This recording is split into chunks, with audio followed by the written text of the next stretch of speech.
এক ছিল লালু, এক মিষ্টি কুকুর। সে থাকত একটা ছোট্ট গ্রামে, খুব গরিব ছিল, কিন্তু তার মনটা ছিল একেবারে সোনার মতো।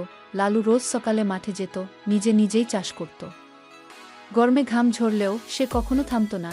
আর হ্যাঁ, লালু ছিল দারুণ দয়ালু। গ্রামের ছোট ছোট গরিব কুকুর ছানাদের জন্য খাবার নিয়ে যেত, খেলতো ওদের সঙ্গে। কিন্তু কিছু ধনী কুকুর লালুকে নিয়ে হাসত, বলতো, এই যে গরিবদের নেতা এসে গেছে।